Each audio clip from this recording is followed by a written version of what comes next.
Hi, everyone, and welcome to today's event. It is the LA Torero Club alumni party featuring Stir Crazy Cocktails.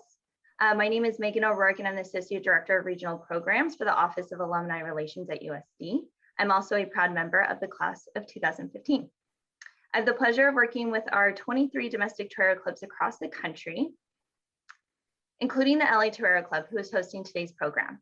During our time at home, the Alumni Association has pivoted to offering a variety of virtual programs that provide alumni meaningful ways to stay in touch, advance their professional career, and learn something new while we await the day to be together in person once again. Hopefully the day we can gather together in person once again is here before we know it. Today's event will start with the making of today's two featured cocktails, a vanilla old fashioned and a blueberry basil gimlet, in addition to a Q&A with Stir Crazy cocktail owner Kelsey Schulte. We will then spend the second half of our time together networking and getting to know one another.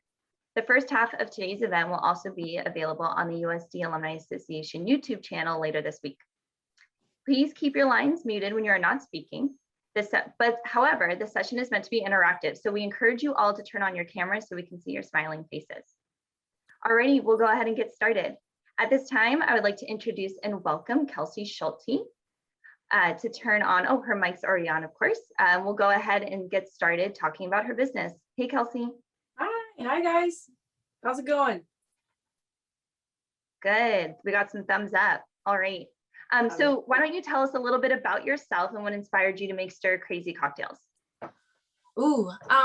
So I've been bartending about 8 years now, and I've been living up in LA for about six years now, I think.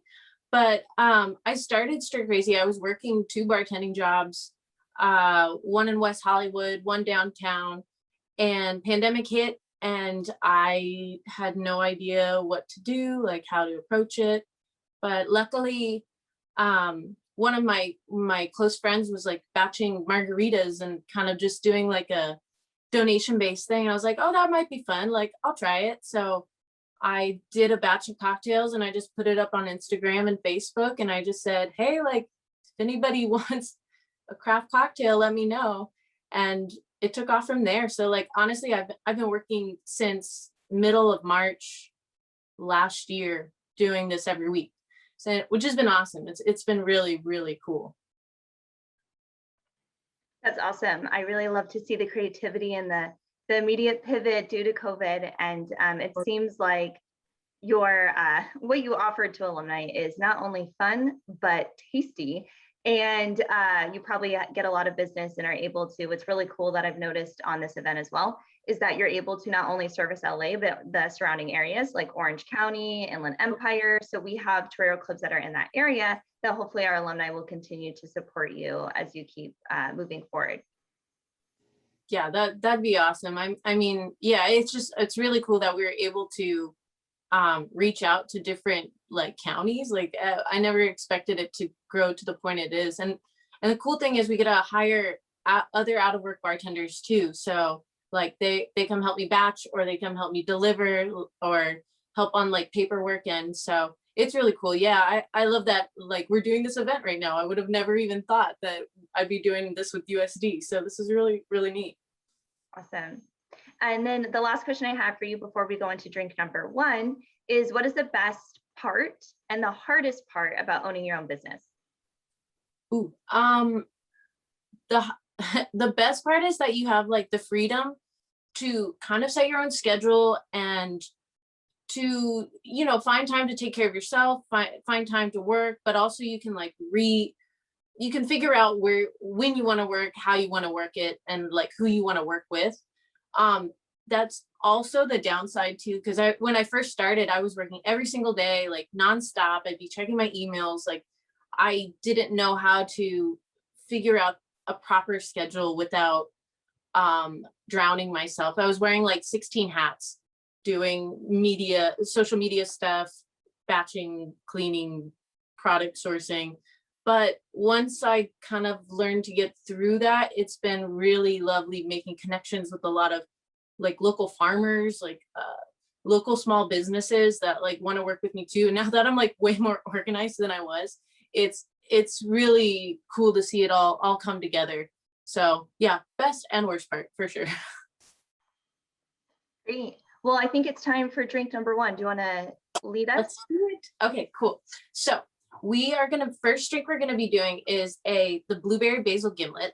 So this was one of my first cocktails that I did last March, but we're gonna be doing it a little bit differently. Usually I make a blueberry basil simple syrup. So I will boil basil leaves and blueberries in with sugar and water, but we're gonna try a little different today. So we're gonna actually be muddling the blueberries and the basil leaves into a tin. So here we go. Everybody has a shaker tin or a mason jar to like start with their cocktail. If you have a shaker tin, use the smaller portion of it. We're gonna take about 8 to 10 blueberries and put them on in your shaker tin. So we'll go ahead and start with that. I might have put like a lot, that's all right. Next, we're gonna grab some basil leaves. So my basil leaves are pretty tiny, so I'm gonna grab about like 4 of them. So pinch these guys off. And once you do that, put them in the palm of your hand and give them a good slap. So the great thing about herbs like basil and sage and mint is that when you slap it, it actually deconstructs the cells in the leaf. So you're gonna get a more of an aroma in your cocktail, and you're also gonna get like the oils are more accentuated.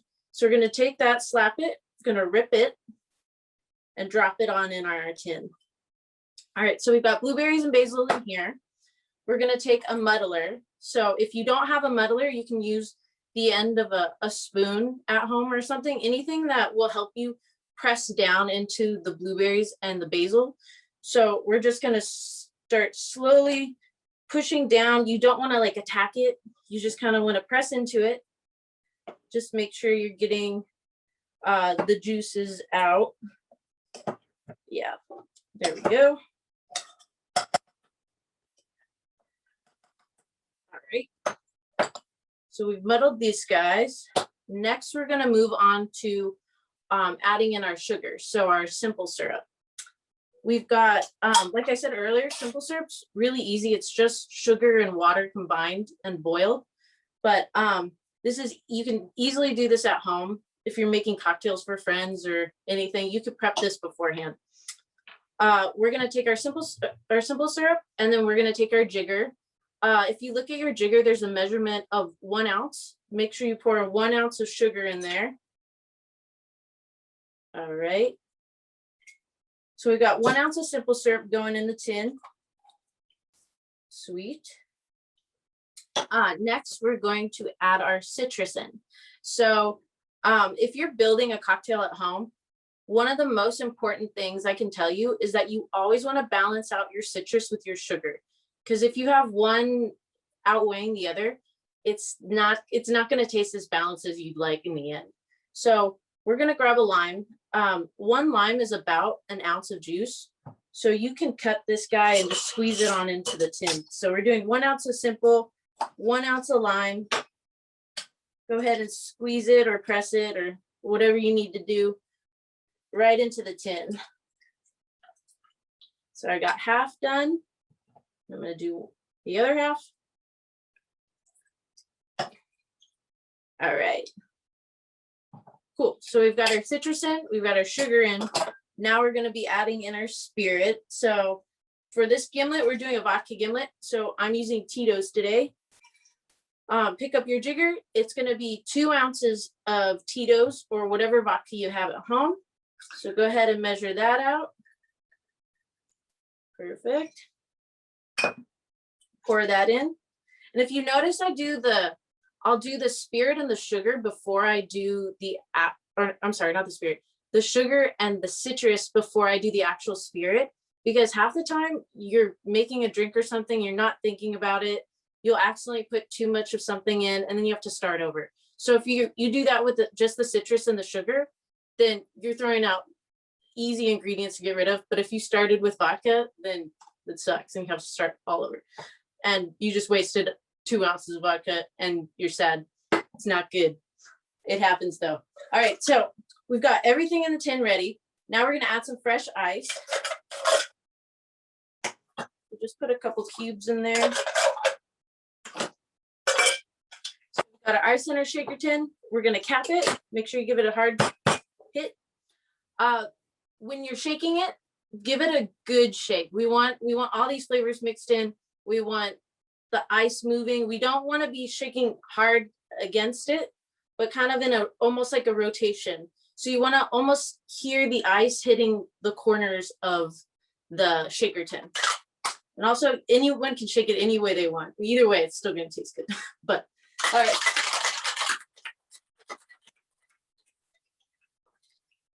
Shaking. All right. I'm stopped when I see it's kind of frothing a little on the outside. Yeah, it's gonna be good. All right, so take the smaller tin off. Gonna knock that out. Gonna take our glassware out. So if you have a martini glass or a rocks glass, depending on how you want to drink it, I'm gonna put it in a martini glass today. But you could have it with ice or without ice. This one's nice as a little martini. I'm gonna put my strainer on this guy. I don't know if you all can tell. And I'm gonna double strain it. So this strainer into this guy right over the glass. So it's catching all the little bits and pieces of the blueberry and the basil. And if you only have a single strainer, it's still great. I mean, just depends on your preference. All right, so we've got our martini. Woo! And as a garnish, I'm gonna put a little bit of basil on it. You could throw a little blueberry in, whatever you wanna do. But generally when you're garnishing any cocktail, you wanna have it correlate to what is in it. So say you have lime juice, you put a lime wedge on it versus lemon juice with a lime wedge. Does that make sense? I don't know. All right, so I'm gonna put a little basil on here. Whoop. I'm gonna mess that all up. I'm gonna give it another slap. All right. Lay this baby out. All right, good to go. There you go, blueberry basil martini. Oh yeah, there it is. That looks so delicious. I wish I lived in the LAOC area so I could be making this with you, but I'll have to get all the ingredients at a later time. Yeah. Thank you so much for leading us through that. I hope everyone's enjoying their drinks, taking a sip, enjoying it. If you have any questions, I put it in the chat.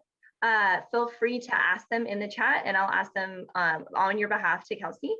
And then also, if you have any questions, oh, I just mentioned that. If you have questions, put them in the chat. But then I'm going to ask Kelsey a couple more questions now. Take your time, drink your drink, get everything you need ready for your next, and then we'll go ahead and get started soon. Oh, we got a couple of feedback. With you. Jamie says it's yummy. Brian says that's good. Okay, Woo. we're on a good start. Good start. Yeah. All righty.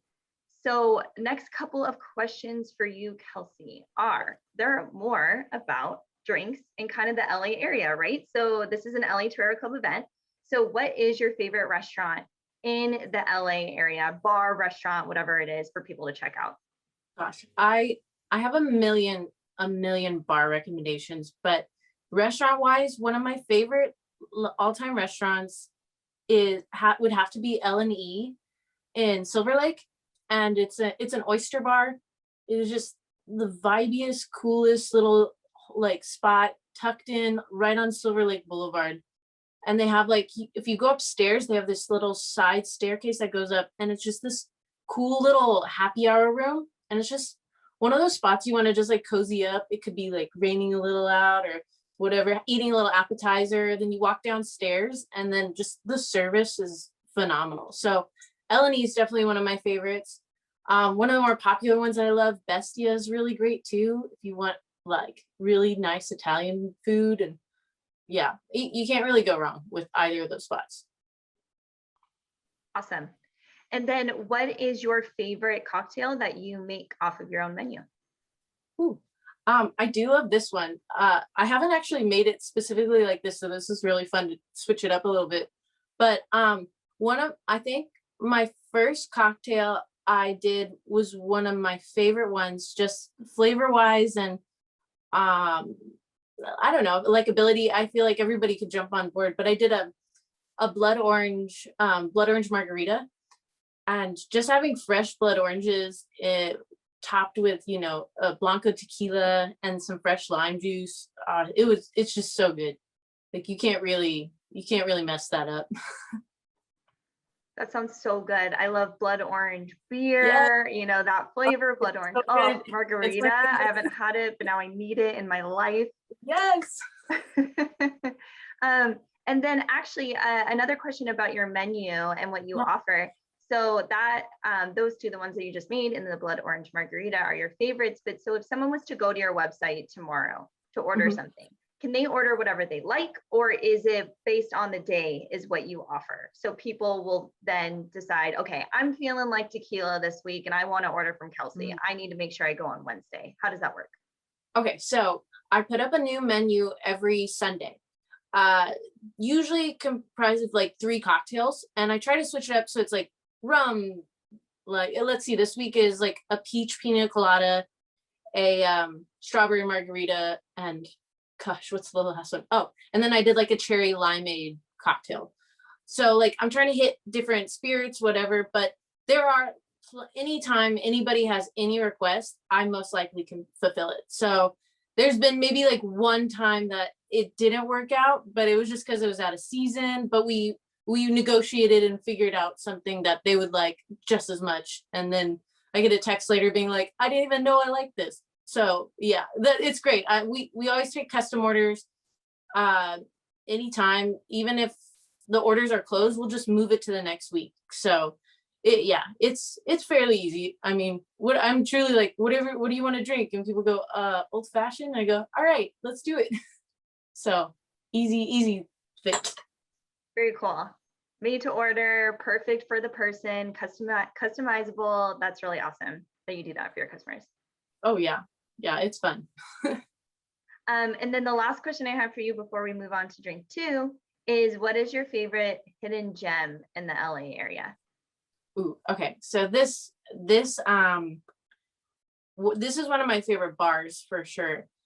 If you live in Highland Park, or if you're coming to visit, there's this little bar in Highland Park called Good Housekeeping, and it is tucked away in behind behind Cafe Birdie, which is on Figueroa, like the main street down there. But it is just the coolest little craft cocktail. They do classic cocktails, craft cocktails. It's one bartender working generally. Uh, it's in a small little like historic brick building with like old graffiti on it. It is so cool and vibey, and it's the place that I would bring my friend if they were visiting. Like, we got to go to Good Housekeeping. We'll get there early. We'll sit at the bar. There's only like 7 to 10 spots at the bar. And then if you don't get a bar spot, you sit right outside in these cozy little area. It's really, really lovely. So Good Housekeeping is a good spot. Also, if you're bar hopping in that area, La Cavita is awesome. Mezcal margaritas for days. Yeah, both of those.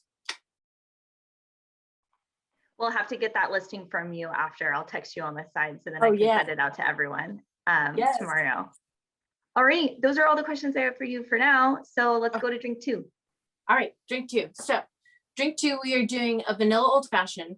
For those who got the kits from me, I actually put the bitters already in with your bourbon. So you don't have to do that step, whoever ordered from me on that end. So yeah, let's start.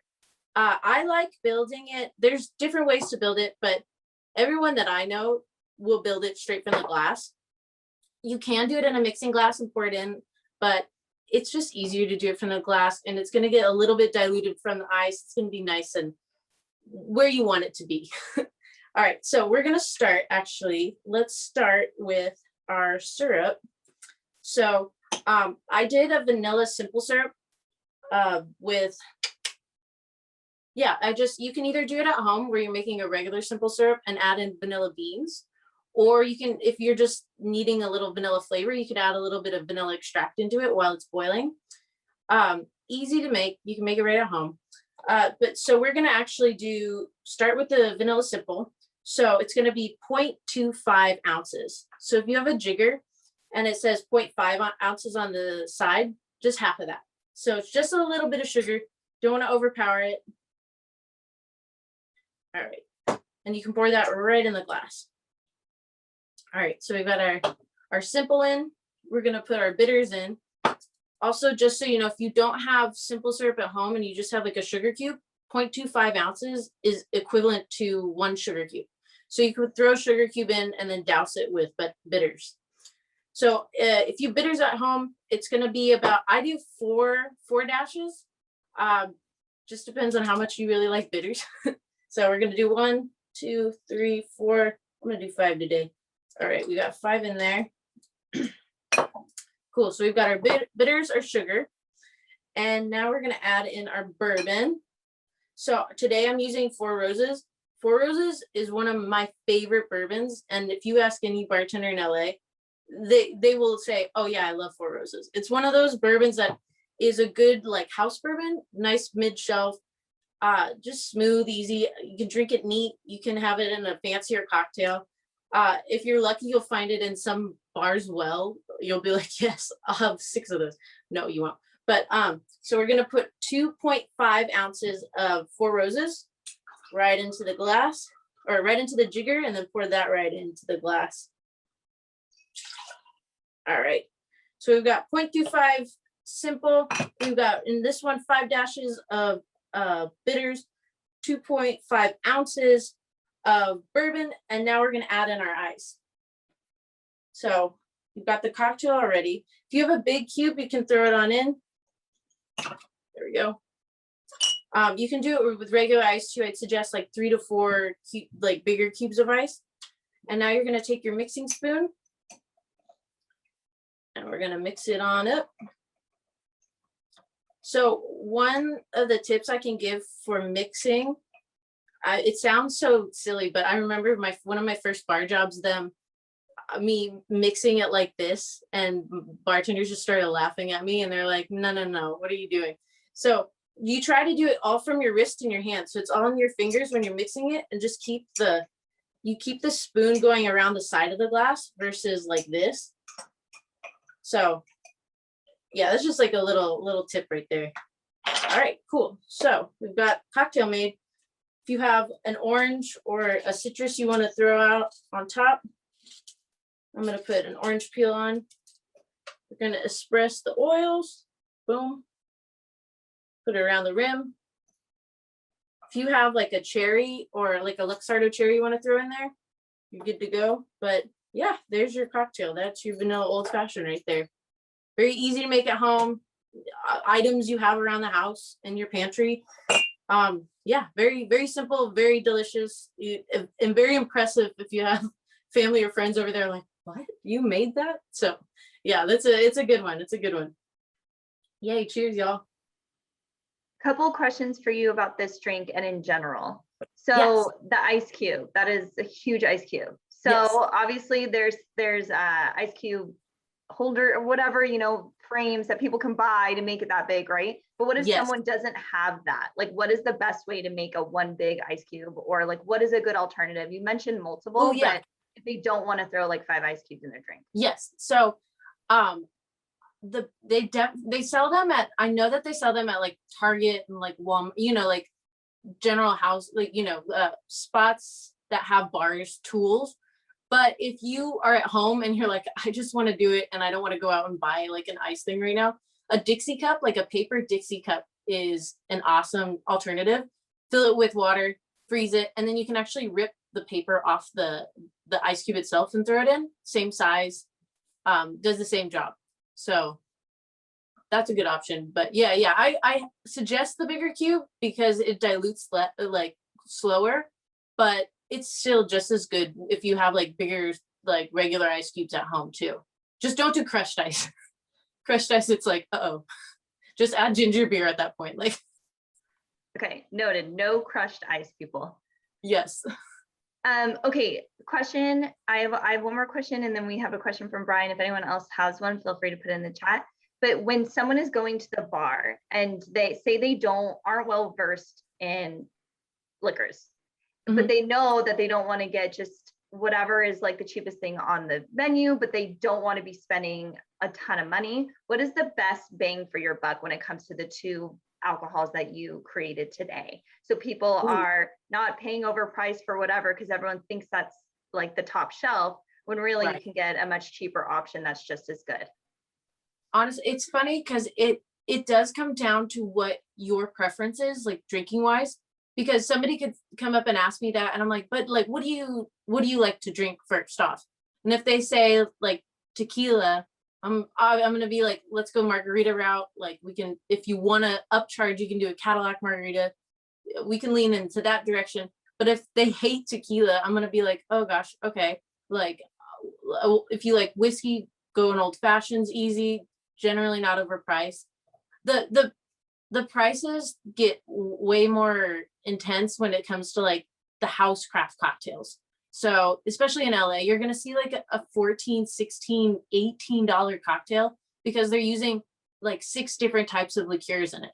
So if you want a standard pour, but you want, no, you're not going to get as much booze, but like if you just get a standard pour, that's still 1.5 to 2 ounces of booze, and then just get like a soda water on top. That's usually what I'll get if I'm going out, because I'm like, I can make this at home for way cheaper. But if I'm at a specific spot that it like they're known for that cocktail, I'll spend money on it. But I don't know. I would always just say lean into what your preference is. Tequila, soda, margarita, old fashioned, like whatever you know you're gonna enjoy is probably gonna do the job.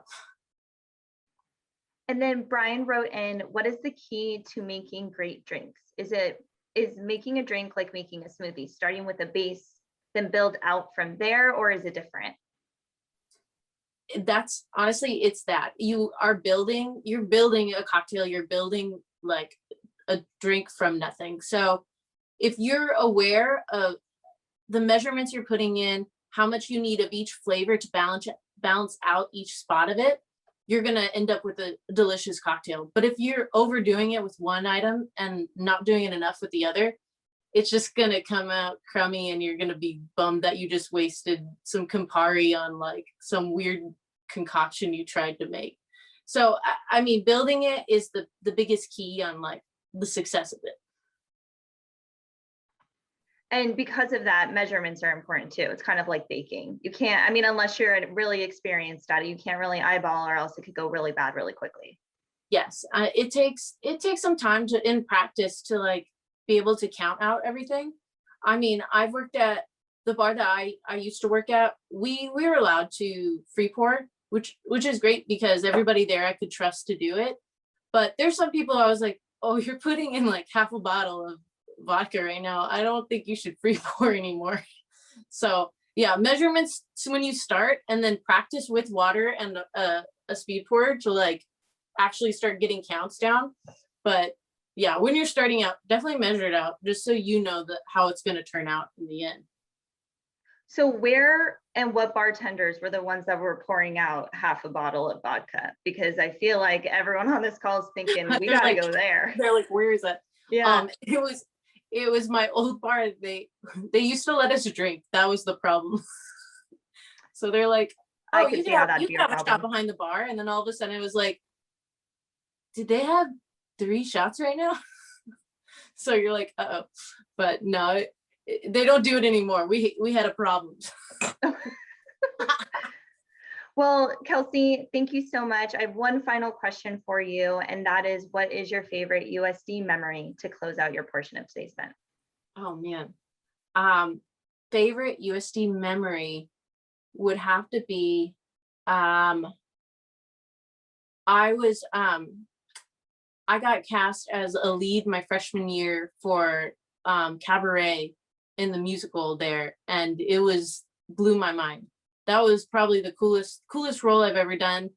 Coolest theater to do it. We did it at Camino. I was like, this is crazy. But all my theater friends at USD really made it for me. Yeah, they're awesome. So still close with them all today. So